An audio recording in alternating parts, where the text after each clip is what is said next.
But today, with this collaboration with the public procurement authority and academia, we've been able to bring procurement to a level of the highest rank you can have in the public sector, which is analogous to all other grades in the public sector. Procurement can rise now to the level of a director as all other professions in the public sector, including the accountants, the marketers, the engineers, and all the guys.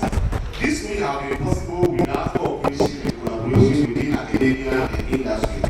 If academia, like our great institution, does not produce the lives of the rich and experienced faculty we have here, inclusive of you and I, industry will be found wanting. I therefore see this launch of academia and industry series as a very timely and strategic invention in the quest of producing the best of the products by the university for industry, both domestically and across the globe. Mr. Chairman, as to whether the public procurement Act 2003 as 63 as amended is a blessing or a curse, I cannot say for now. I only want to say the still part of the views of the discussants. So I will leave that for our discussant to tell us. At the end of the day, we shall collectively agree to disagree whether or not the law is a blessing or a curse. Thank you for the opportunity to be part of this special launch. Series. It's a great privilege and honor to give back to the university that has made us who we are today, and of course to society.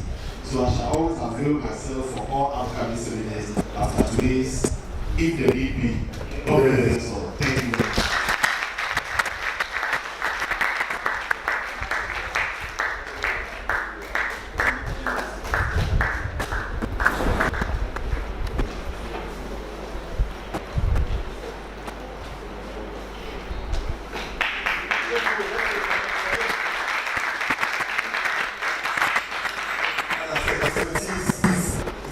In this room, and there'll be exhibited tasks.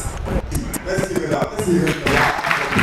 So, the opinion at the time and wonderful contributions to today's program. We're shortly going to officially get to launch the meat of the program and then followed by the debate. But again, we just keep having dignitaries, important people who are joining us. I'd like to acknowledge some of them as time goes on. I'll be adding names to the list. But I'd also like to give recognition to another alumnus of GCTU. He is finished his PhD with CAS. He is in the person of Dr. Adam Nanji, and he is at Customs. He's here.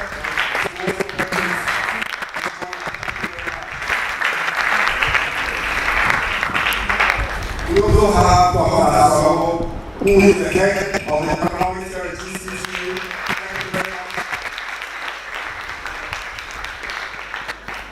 And then we have a member from our finance department, the person of Reverend Louis Agozo. Thank you very much. Thank you very much. And then we have another, his colleague, Mr. Bewa, who is also here to join us all the time. Make sure that everything we do on our spending is correct. He is very economical in what he does. Thank you very much for joining us here today. I introduced our chair for the program earlier. He is, as I said, someone who has massive expertise all the way from 1976 until now. He is going to officially help us launch the concept which we are here to applaud today. Ladies and gentlemen, I have the honor of calling once again on our chairman for the event, Mr. Alexander Owusu Akofi. Thank you very much.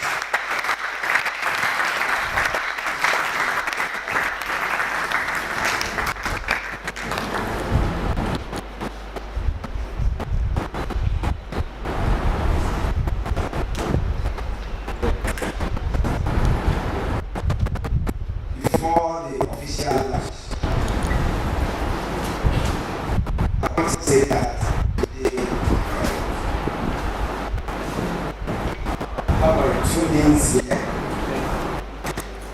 faculty members who are here, I have somebody who at the rest of the saw all the programs that I see, but to recognize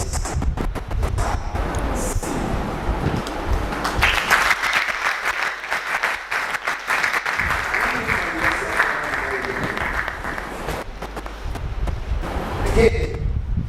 I'm very happy because all the honorable members see and are writing in my students.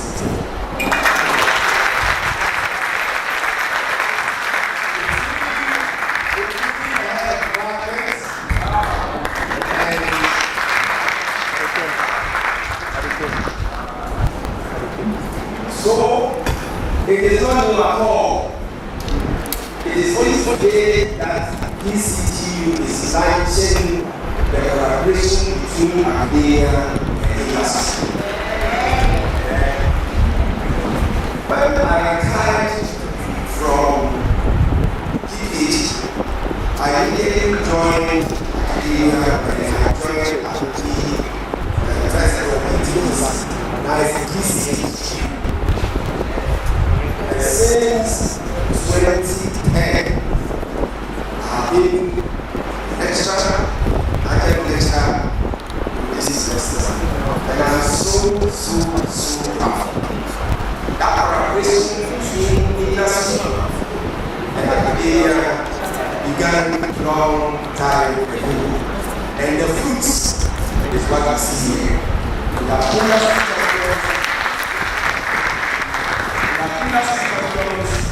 who are doing wonderful work, and I want to recognize and acknowledge that even though I was not able to finish with my PhD, I have my students who have done that for me.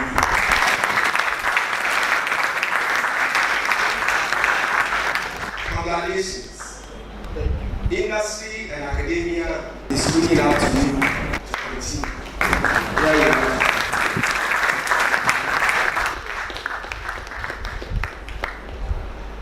When it comes to the public procurement law, when it comes to introducing sustainability into Ghana, I stand here that I'm privileged to be part of all those. From the drafting of the law, pushing it through parliament, training, industry,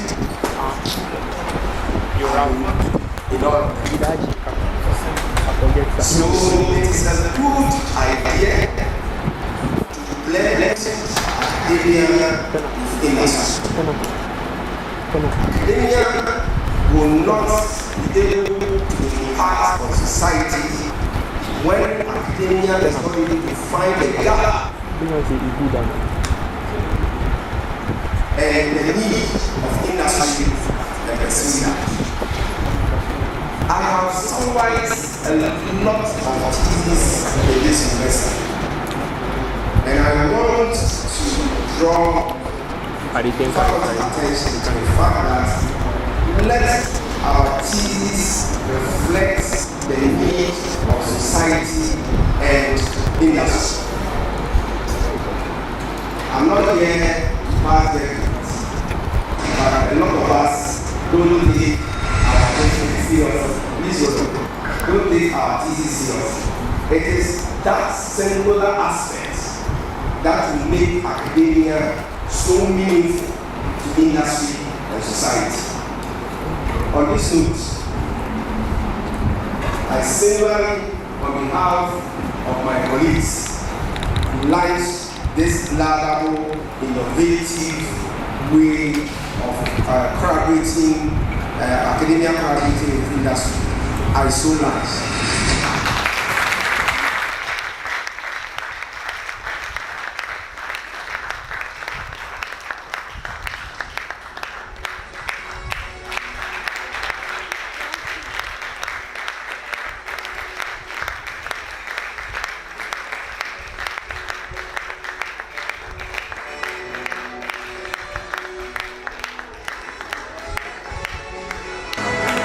for yourselves because you are part of history. You have just launched the inaugural, the premier, the first of its kind, ladies and gentlemen. Industry Academia Knowledge Seminar Series is officially launched and you are here for it. Thank you very much.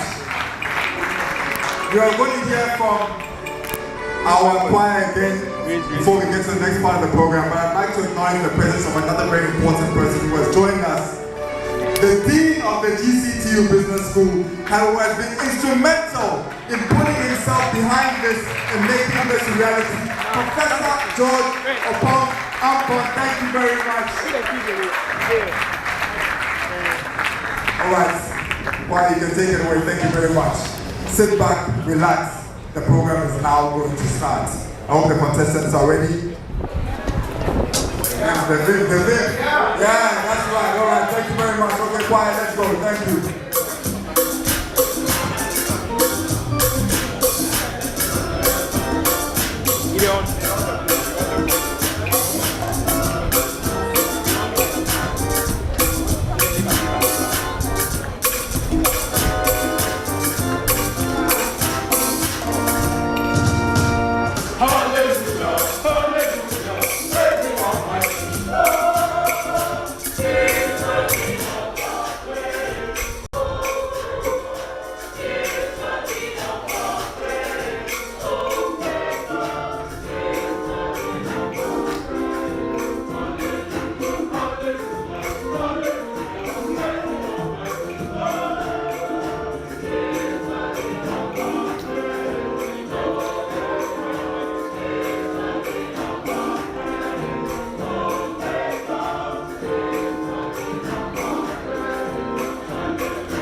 At times like this, I wish I could sing.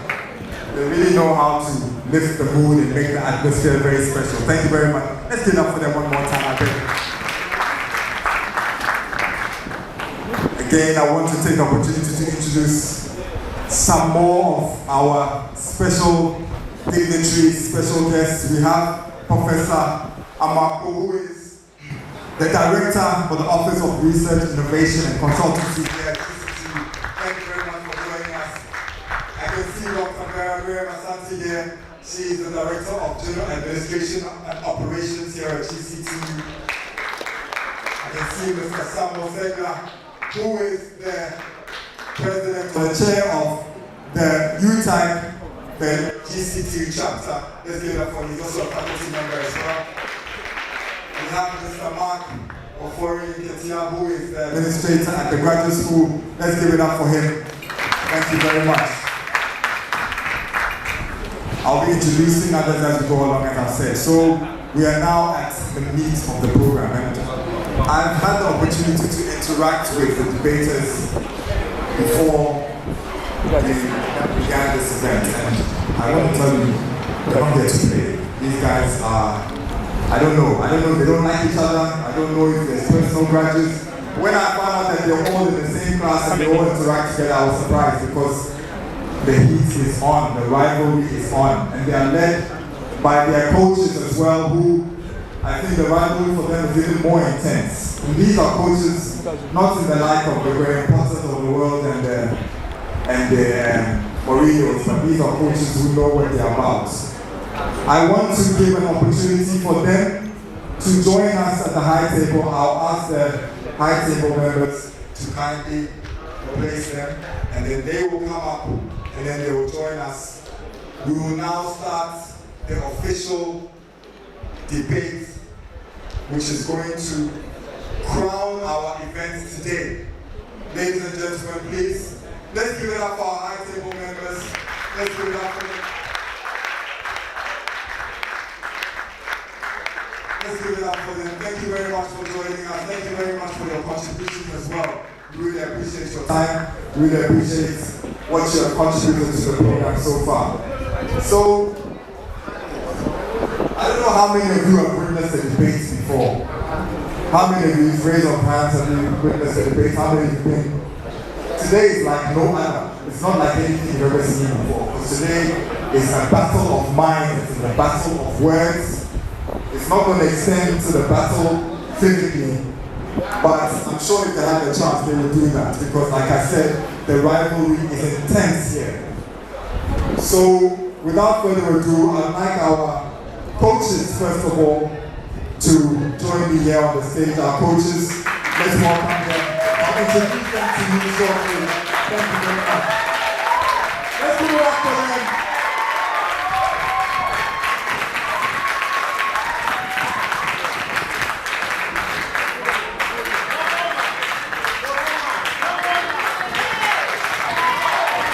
Let's give it up for them.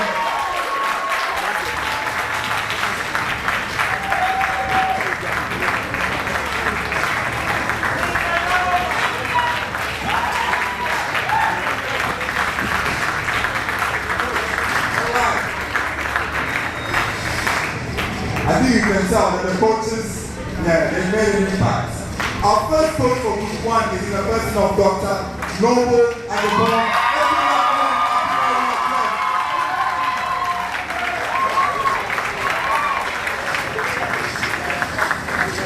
And our coach for Group 2 is been instrumental, as I said, in putting this together. Nana.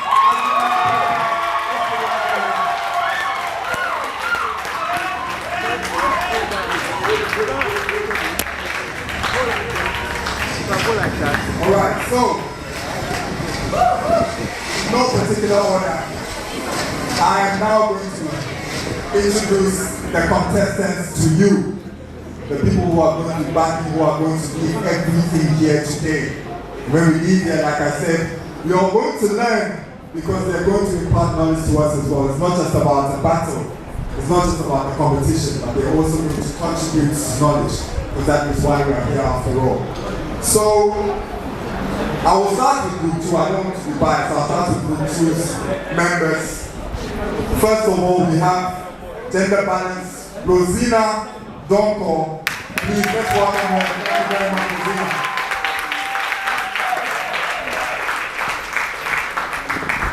Perfectly balanced team. We have Emmanuel Apia. Let's give it up for him.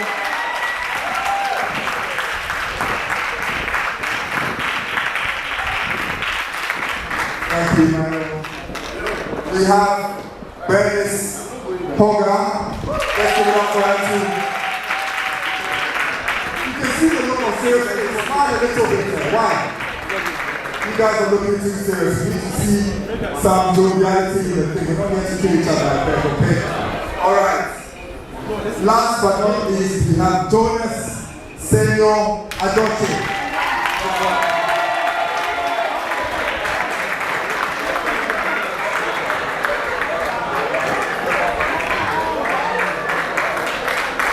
Thank you very much. You can now take your seats back where you're going to answer the question. I'm going to introduce Group 1 now.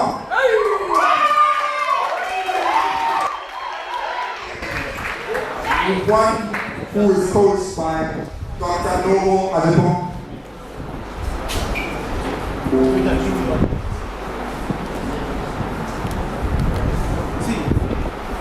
Dr. Noble Adebon is their coach.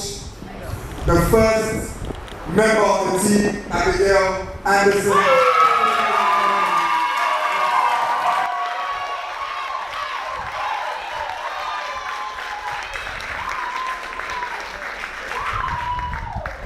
Then we have McCarthy Farida Bentu.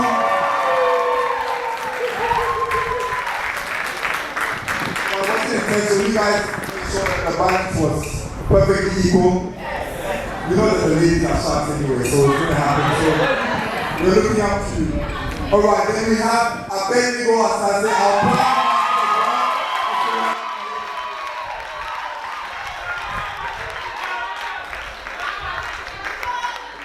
And then last but not least, Ransford Sampini.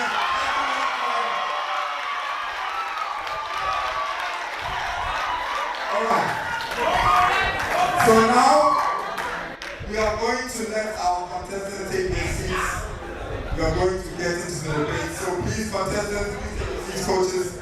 You can join us back on the General Assembly. Thank you very much. So please, contestants, let's take your seats. Team 1, line up from this side, and then team 2 from this side. So team 1 from the end. Thank you very much. And then team 2 from this side.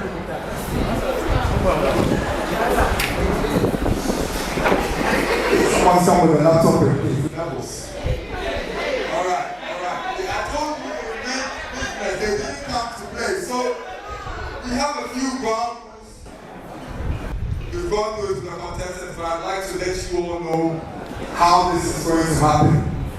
So what we are going to do, we have our topic and the Public Procurement Act, whether the amendment is a blessing or a curse. We have those who are for the motion and those who are against the motion. I will let them come and explain to you which motion they are for and against. But one thing that we have to remember, this is a debate and there are rules and we have to follow them to make sure this is successful. So what is going to happen is that Group 1, first speaker from Group 1 is going to come and make opening statements. We're going to listen to that opening statements, and then Group 2 is also going to allow their first speaker to make their opening statements. After that, there will be opportunity for rebuttals and questions. Please remember at all times there has to be silence while they are giving their statements. Of course, we want them to be lively, but at the same time, we need to make sure that the judges are going to hear everything and they're going to be able to make the decision. So please, I'll be with you just to let them make their statements. Afterwards, we can give them all the encouragements that they need.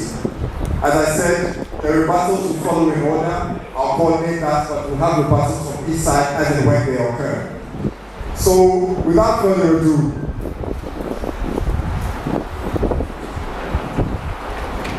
our panelists, as I've introduced before, are going to be overseeing this. They are going to be making the final decision. As I said, I've introduced them, but they are going to be the ones who are going to take score. And then they will also finally adjudicate on who is the winning team. The first speaker for Group 1 Group 1, this is your podium, or this is your lecture, so you'll come to this side. When you call the new, you'll come here. Group 2, you'll be on that side. We separate because you don't want any, because like I said, the rivalry is intense. So, without further ado, Group 1, your first speaker can come and take the stage and make his opening statement. Thank you very much. Let's give it up. Our opening statement, thank you.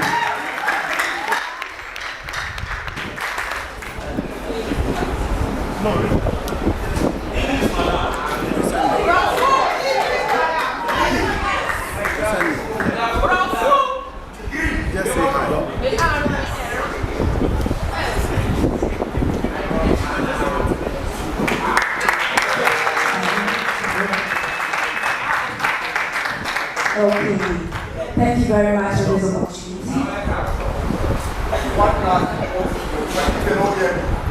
Everybody has 5 minutes to speak. Each member 5 minutes, but time it there. Whether the 5 minutes have enough and they have want to continue the statement or not have to end. So 5 minutes and the statement ends. So you have to be time as well, time it. But let's make sure that we're there to do. Thank you very much. Mr. Chairman, panel of judges, acknowledged honorable guests, co-debaters, ladies and gentlemen, we are gathered here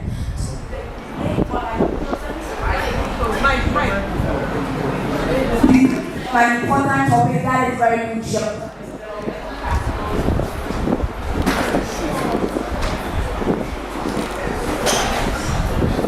As stated by the Secretary from Imani Ghana, he said, the only surest pathway that countries can convert public spending to development outcomes is to develop a robust, competitive, transparent, and accountable procurement system. First of all, let me tell you what this debate is not about. This debate is not about the Ghana Public Procurement Act as amended being perfect or flawless.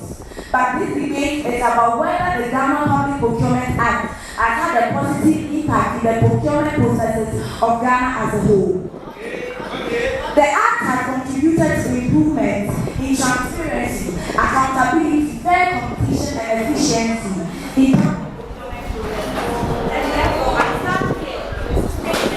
the fact that the Ghana Public Procurement Act as amended has been a blessing to the county.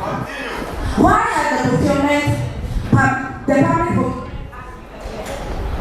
Procurement Act has been effective? Since its enactment, it has contributed substantially to our GDP. That is a 14% increase and 50 to 70% of our national budget. You can't tell me this is not a blessing, because increment in our GDP means the country is doing well and the public procurement process is on the right path. After the management reform program and the country's public procurement assessment was conducted, public procurement was a major risk to our financial framework. Basis for procurement was unclear and a situation which limited confidence in government business, as stated by Dr. Tano, Crown Agent, 20th November 2009. As a result of our lack of financial framework, procurement was done haphazardly, being a hub and for corruption. Therefore, I stand here to say that the Ghana Public Procurement Act has mitigated corruption and it has brought a lot of improvement. Act 92 of the Ghana Public Procurement as amended says that anyone who contravenes any provision of this act has committed an offense, and when no penalty is stated, the person is liable on summary conviction to a fine of not less than 1,000 penalty units or imprisonment not exceeding 5 years or to both. While many may argue that the Public Procurement Act hasn't been a blessing, I believe it has been a game changer, because Section 92 and 93 have helped aid in the conviction or persecution of some people who breach the Public Act. and the procurement process. I wanted to give a few examples of scandals that happened that has been tried or still being tried. The former PPA boss encountered a scandal and was executed. And if the Public Procurement Act wasn't a blessing or wasn't being practiced properly, this would have been a loss to the country. The former Deputy Minister is being tried at court right now for making some purchases which didn't go through the right procurement process. And the former EC was taken from position because she made some choices that didn't go through the approval of the PPA. This is to say that the Ghana Public Procurement Act as amended has been a blessing. And no matter what our opponents try to bring, that is the bureaucratic nature, it has only been a blessing.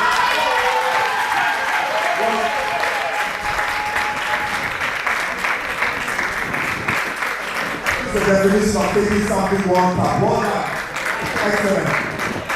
I think we set the standard, and now we're going to continue straight away with Tu's opening statement. So please, first thing to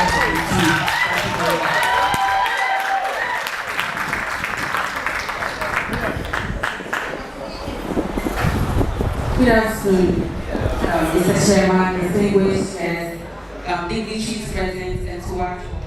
Thank you, Farida, for telling us why the Public Procurement Act was enacted in 2003 during President Kufuor's tenure. Looking at the reasons for the enactment of the Act, it is easy to say that it's a blessing, but in practice, and looking at the turnout of events, I think that we are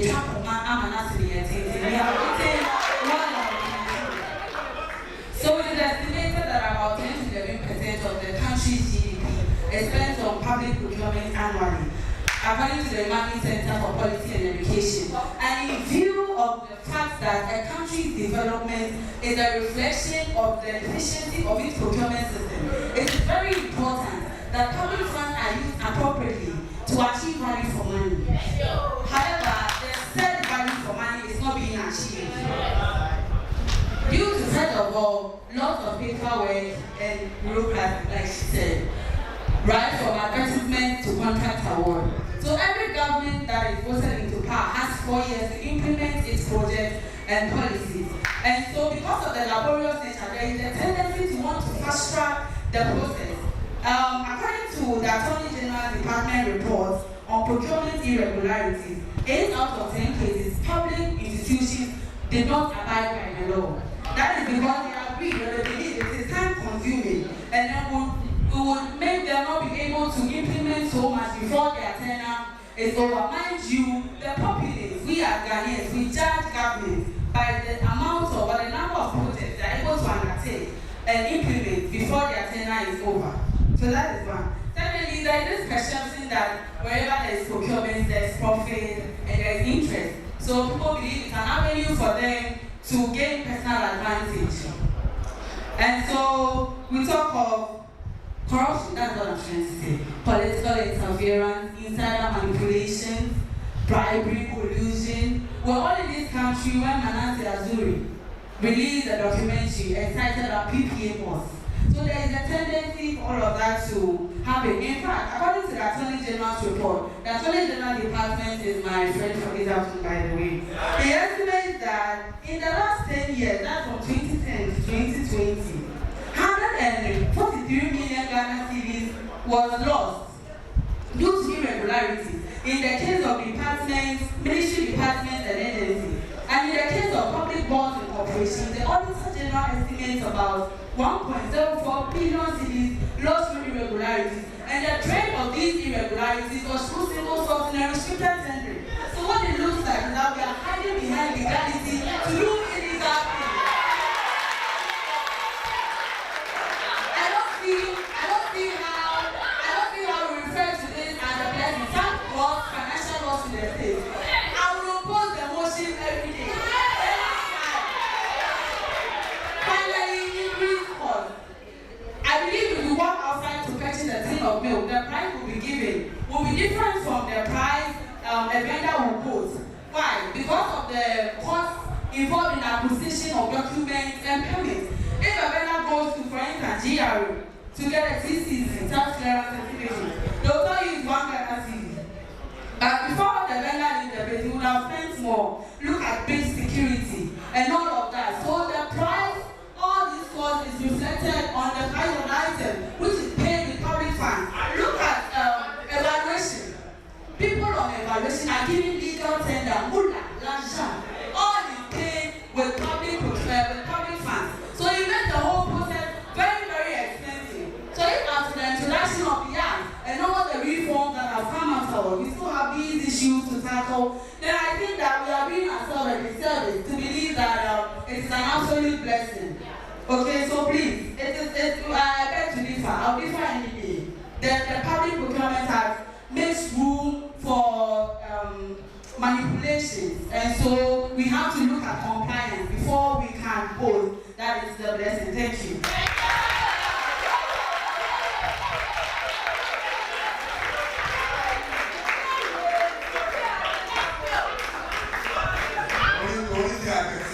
The judges, this is going to be a tough competition. Already you can see the passion, the energy. It's on, the heat is on. Please, finally, let me just acknowledge a few more colleagues before we continue. I'd like to acknowledge the presence of Faustina Emmanuel from the Office of Research, Innovation and Consultancy. Thank you for joining us. Thank you very much. We also have the Dean of the Engineering Faculty, the person of Dr. William Abubakar. Thank you very much for joining us. And Mr. Gilbert Awasi from the Audits Department, Internal Audits. I'm sure some of these things will be here. I'm sure it's sitting in somewhere, definitely. So thank you very much for being here with us. And then we also have Mrs. Gloria Adesosu from the Office, the Director of General Administration and Operations. Thank you very much for joining us. I must say that the contestants so far, you've been immaculate in your presentations, your timekeeping, and the knowledge that you exhibited for me, I'm definitely impressed. I'm sure you all are right. It's not easy, it's not just knowledge, but under pressure as well. To face all of you guys, to make no mistakes, I think they deserve a round of applause so far. Thank you.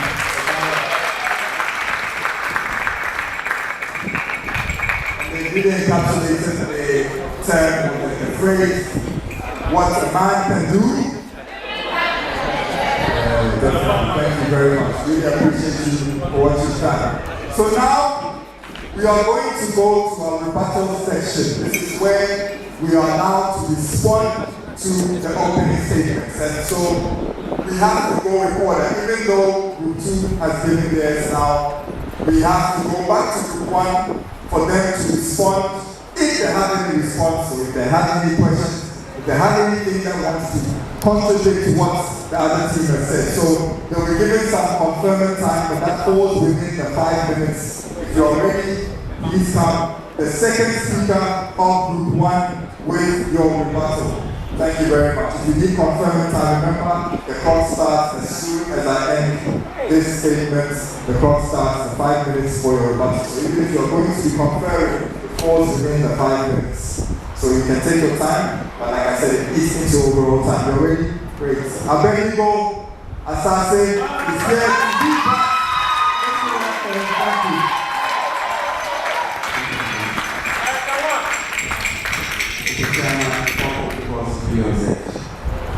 I want to start with some rebuttals before I go to my substantive statements.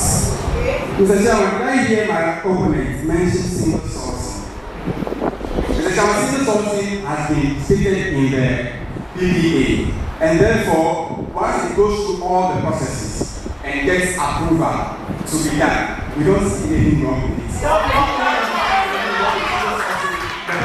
The person should follow the section 91 of the Act, which asks the Attorney General to do auditing for, Auditor General to do auditing for any processes that are undergone in the PPA. If you go through any processes and you realize that there is somebody giving you more offense or any loans, you have the right to prosecute the person as enshrined in section 91. So single sourcing cannot be one of the flaws of the Constitution or the Act. Again, I heard my opponent mention something like there are many paperwork and some things. When our PhD was speaking, he mentioned that the acts have been eradicated paperless, and therefore I don't see any reason to even back up with any evidence. So I think there are human factors in every institution, and the act in itself cannot implement itself. And therefore, human beings have to implement the act. If it happens that somebody implementing the act fails to follow all the regulations that must be followed, that person is liable for prosecution. And so what's prosecuting the person? As my next speaker said, some people have been prosecuted already. 10% undergoing trials, and hopefully they will be prosecuted and found guilty. And therefore, we don't see any reason why she should mention something like this. Human factors have been this. Conflict of interest is one of them. Some people do not care about principles, and when they don't care about principles, they are definitely going to fall allied to some of these.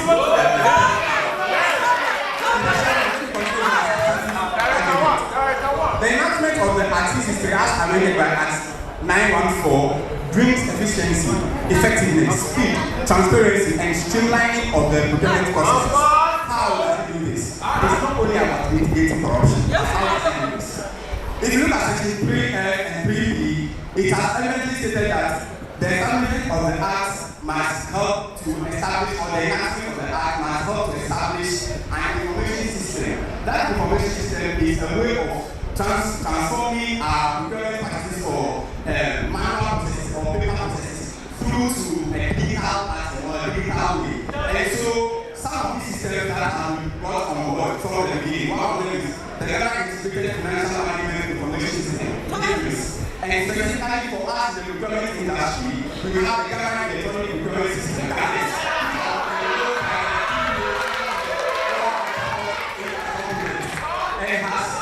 And has recently contributed to the enhancement of transparency in the procurement process. I want to mention a few benefits that we get from GAIS. One, it eradicates a lot of paperwork.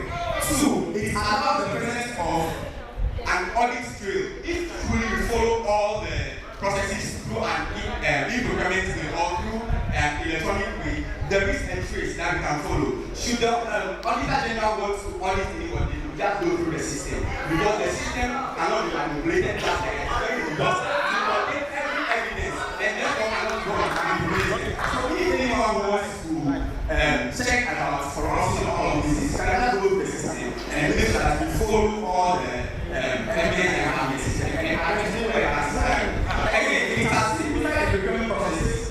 Today, something can be in the office within 2 minutes. We send the documents from wherever to Accra or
warnings on the Zookies, right? Yeah. Now I understand.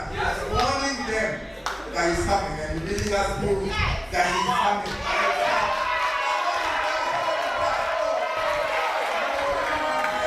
Alright, so I'm advised a little more. I'm not going to talk about it anymore. Alright. The rebuttal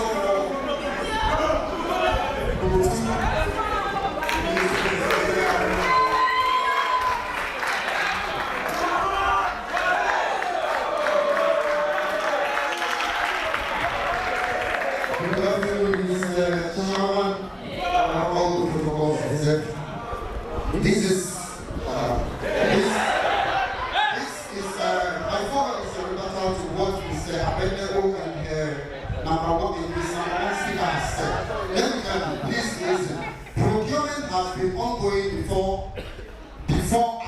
okay? But the act itself is a white elephant in a criminal activity. It's a license to thievery, corruption, and without the right to confrontation, whether you like it or not. In the following ways, it ensures or encourages lack of independence and autonomy. In this country, we all know that the BPA Act as enacted by Parliament is being manipulated by the government of the day, whether you like it or not. Please calm down. I want to tell you that there's been instances whereby Bugre Nabu and Otiko Afisa Jaba argued about slots to be issued to people to undertake contract or school feeding project. And some procedure which should have been supervised by the PPA authority. Whether you like it or not, these things have happened. Have you forgotten about the last branding? If you remember, say hi. Dude, what happened to it? This alone, I can tell you that, is a tool for corruption and thievery, and we cannot confront it in any way. So let me continue. You mentioned something about Dennis Asari, who said something. Let me tell you this. These irregularities are political witch hunts and manipulations. Whether we like it or not, there are insiders. Why is it that if we want to argue about this, whether it's right or not, the whole PPA boss has been indicted and he's been pointed out as what? A thief. If he's not a criminal, why then do we have to prosecute him and ask him to be brought before law? It lacks credibility, whether you like it or not. Some of the facts, and it is very much factual that whatever you guys do, the only God knows what you do. There's been issues with cash for jobs, the school feeding program, ammunition to party faithful, and food soldiers, all in the name that is gone through Public Procurement Act. It's a rubber stamp and a white elephant. Again, information of cost and effect of it by independent bodies has always been curtailed. Manasseh Azuri's exposés about whatever happens in the Public Procurement Authority, he became a threat to human society. Why? Because it's an establishment of a criminal organization. Then it has insufficient monitoring. Every report they put across, nobody is able to pursue anyone. For example, the purchase of the COVID vaccine, our minister, the whole minister of health, have to come and say, I was misled. Because the act and the institution itself is a white elephant. We spend over 10% of our GDP sponsoring thievery, corruption, money, hatred, political vision through a simple bogus act. What place in the country are we paying our money for? And again, I want you guys to get it right and right up. Just in 2020 alone, public procurement has cost us over 147.3 million Ghana cedis. It's enough for a lot of e-blocks to be established across the country. And I want you guys to get it. The cost of managing this has really affected us and doing us good. We cannot sit down here and assist the public to be misled by saying the Procurement Act has been a blessing, but it is rather a black test. That is witchcraft in daylight. So I want you to get it right, and thank you very much, Mr. Chairman. Thank you very much.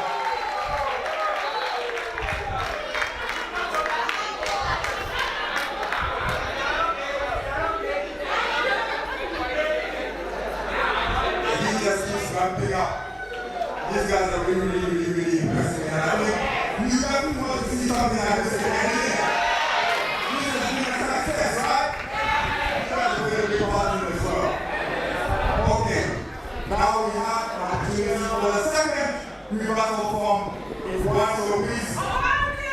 Madam, take it away. Thank you.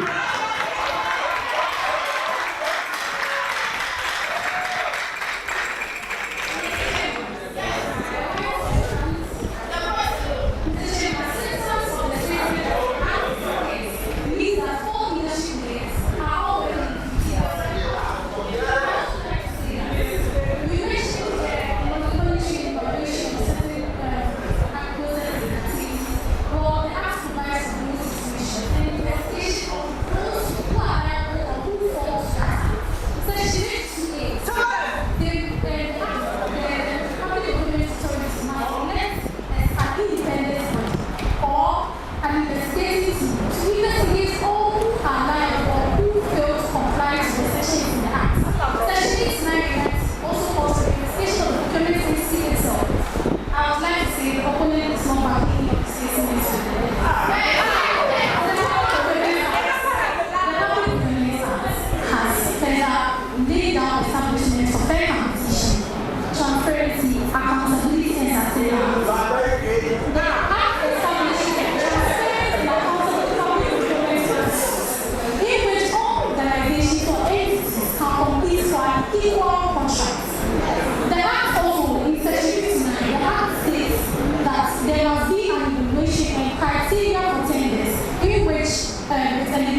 for the public entities. This shows transparency because if there are set criteria for ensuring that someone cannot give a contract to this or a person, then what can you say? Part 4 of the Public Procurement Act, as amended, states the method of procurement and conditions of use, including framework contracts.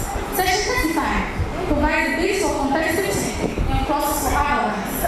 Section 35 states participation in procurement proceedings shall be on a competitive basis, subject to sections 44, 45, and 46. The Act promotes competition by requiring that tenders and bids are advertised in the media and other appropriate media. There is evidence, or you can go onto your phone, check for various competitive tendering bases, as well as bids that are available on all media or social media platforms. In 2021, Ghana Statistical Service for made a competitive bid for vehicles. That's made a competitive bid for vehicles. The Act has provided opportunities for local and domestic entities or businesses for them to assist in public procurement processes. Section 3T states that the authority shall assist local community and become competitive, efficient suppliers to the public sector. Section 44 also provides that procurement entities employ domestic suppliers or contractors in national competitive tendering. Section 60 also further elaborates that there should be a margin of preference for domestic suppliers, consultants, and contractors. If this act is not a blessing, if such an act that includes and integrates all domestic and local businesses is not a blessing, then what else can we do?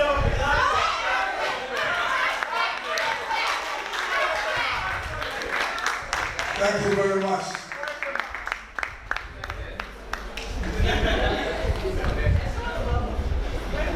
It's not easy, but they are really doing well. So we are now halfway through. We are going to now have the opportunity, if there is, for the third rebuttal, the third and final rebuttal from the group. So group 1, thank you.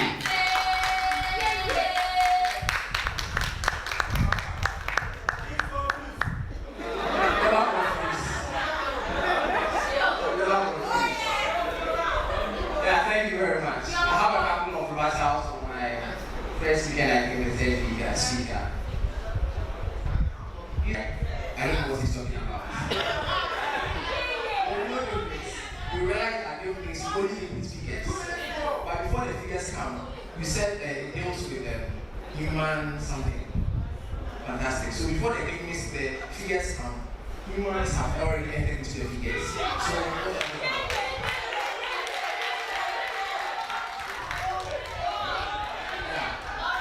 I'm saying that because I've worked with business for so long, and I know what's serious.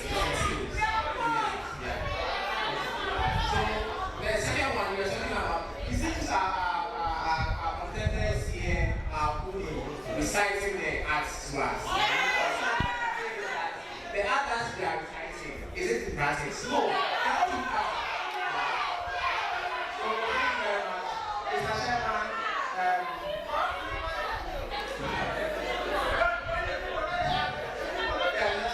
Thank you for the opportunity again.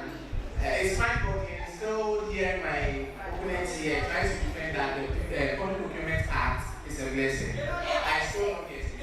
The Bible that I use as Proverbs 32.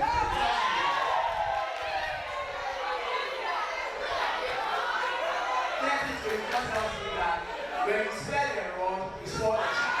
So today we are not going to spell them. We are not going to discipline them, but teach them why the Public Procurement Act is a case.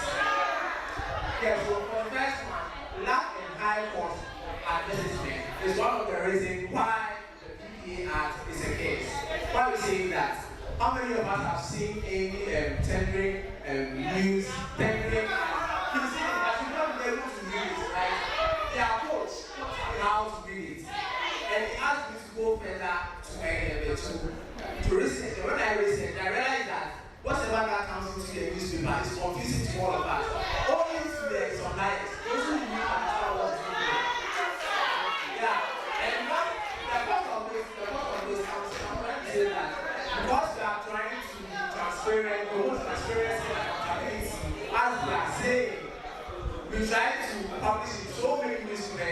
international, local, and it ends up spending more money. Secondly, I'll say that lack of clear procedures for emergency procurement. The act that she's talking about, the Part 4, the 34A, tells us these are the methods of procurement, but never spells out the methods to use under emergency procurement. You can't tell me there's nothing under emergency procurement. No method. I'm going to tell you that.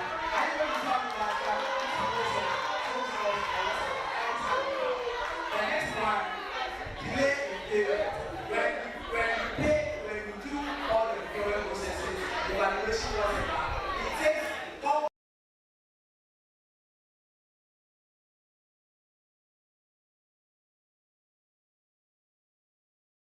processes. Before you the contract to be awarded, before the signature, I'm not because they ask before the contract to be awarded, the processes that this contract goes through, it takes barely 4 or 5 months before this contract are being approved. So what they do is that, my boss, what he does is that when the user department brings their request, he goes ahead, talks to the suppliers, know what should be done before you even know how it is done. And they are telling you. I'm doing online to talk. Okay, when yesterday I went online, business and finance time, I was reading Ghana and Africa Center for Energy Policy. In 2015, they are saying that Ghana lost 850 million Ghana cedis as of procurement irregularities. They don't know about it. They are saying that the people are thank you.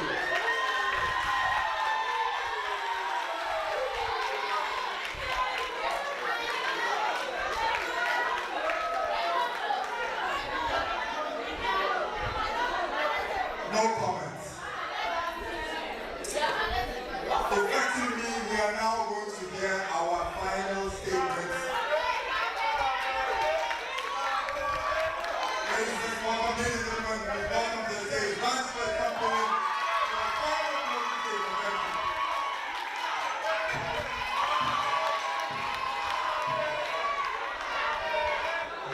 you. Good afternoon. From all the claims our opponents are making against supplies, because they have no reference for the act and also there's no empirical evidence in what supplies. And we can't engage them like this because we are working with the Procurement Act, and the topic is saying that the Ghana Public Procurement Act 2016 as amended, is it a blessing or a curse? And you are making arguments with no references, with no justifications. I don't know what you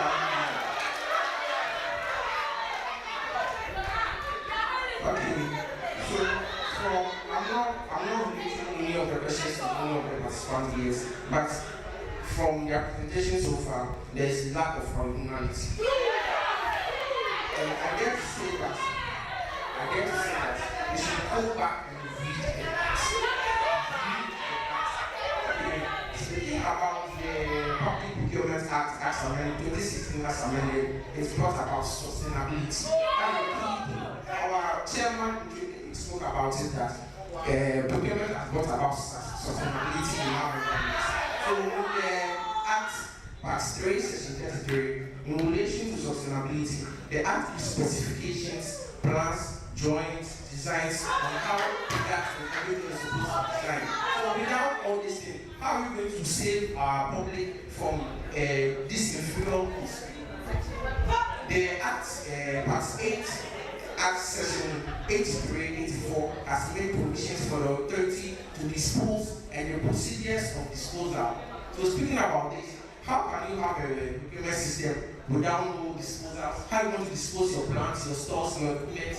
Without the act, where are you going to dispose all these things? Making reference to the point that the public procurement entities must take into consideration factors such as social, economic impact, and disposal to ensure that the environment, to ensure that the disposal does not negatively affect the public. When we speak about sustainability, we have something we call triple bottom line. We speak about people, we speak about planet, we speak about the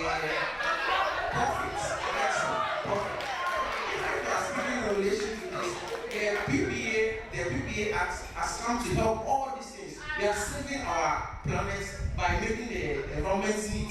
We are saving our people by giving them good products to serve their needs. Okay, let me make a reference. This shows that the Act itself promotes sustainability in its procedures for proper disposal, such as items they call it now, because of the need our Act serving, we call it a Green Act. Let me hear you say Green Act. Green Act. Also, coming to the reference point that the public entities such as GRA, Ghana Ports and Harbour Authorities, use the Procurement Act as their principal guides in all their procurement procedures. The public procurement entities have certain regulations regarding the kind of goods, work, services which they procure. I also want to speak to the fact that the PPA Act as amended 2016 Act 914 has come to regularize contract management. Now we can manage contracts within the Act. You see, in the Act section Schedule 3 also this space where we have standard documents to follow with every procurement procedure. We have standard procurement for goods, for works, services, and in all these standard documents, it's a good space for right things to be done. How can you have a procurement system where it's open for every company to come and pay? The STB states it inside that we are supposed to be registered by the GRA, we are supposed to have snakes, we have everything, and this is not right.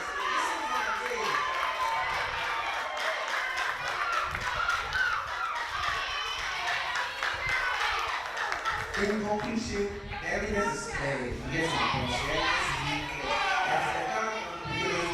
it's a blessing to this country. So you know the key is, I'm not really noting any points from the submissions. You know the key things.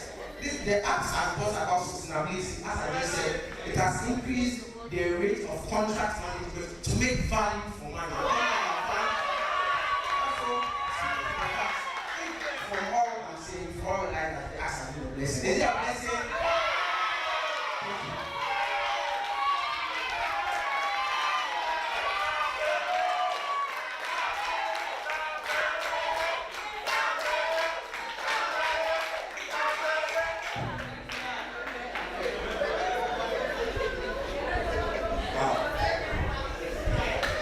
This is a debate. Now, we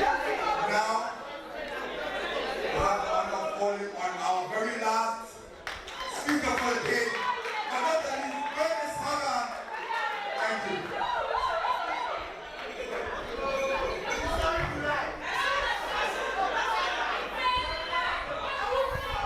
Hello, good afternoon, Mr. Chairman. All protocol as ladies and gentlemen, my opponents, to testify what you said following the board. Upon all the acts that you said, has it been really well done? We are all opponents, let's be logical to ourselves. And let's stop the necessity.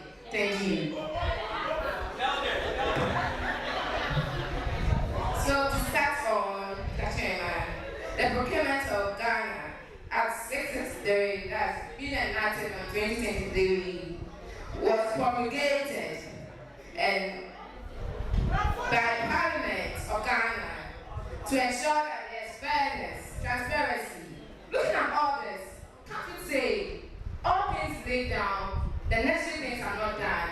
Even in emergency circumstances, people go behind the scene, making entries, but at the end of the day, they don't go and they lay down procedures, which has not been a benefit to us as a nation.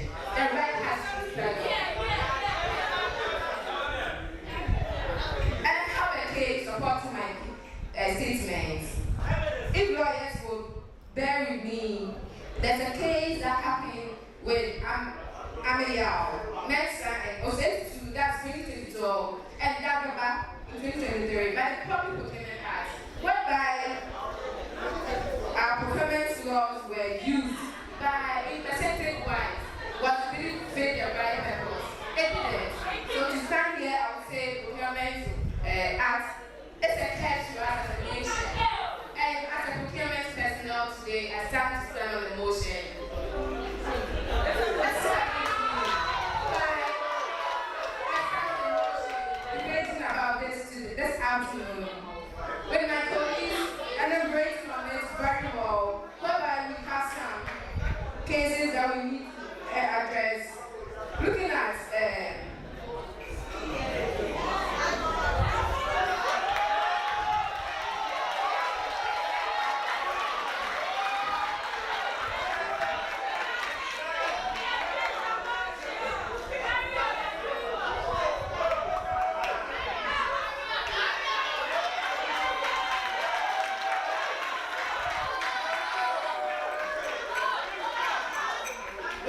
transparency, I want to talk about transparency this afternoon. Whether processes are not being really amendment whether loopholes in the sense that if we're making procurement personnel lazy as officers, they will try their way out to make sure things are being made by to tell you there are a lot of people who are well equipped by the legal procedures, give them the permission to come out with their edifying ethics. Anyways, my brother, you have to, as a procurement personnel in GTUC, which I'll be done with school, and I love my profession to the extent that I understand what I'm doing, so I do the right thing. Whereby, to also say, the formalities are not very central, so we have to make sure that we do the people. Thank you.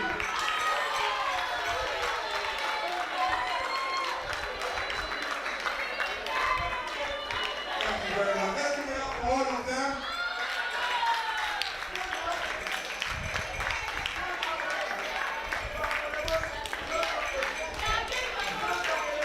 I think it's fair to say that this inaugural event, these guys have done justice. Let's give it up for them again. Come on. It's not easy to be up here. All the cameras, all the lights, all the pressure, they able to be composed. They've really done a great job. As I said, the panelists, I don't envy you. Your job is going to be very difficult because to be able to separate these two guys, they've gone boot for boot.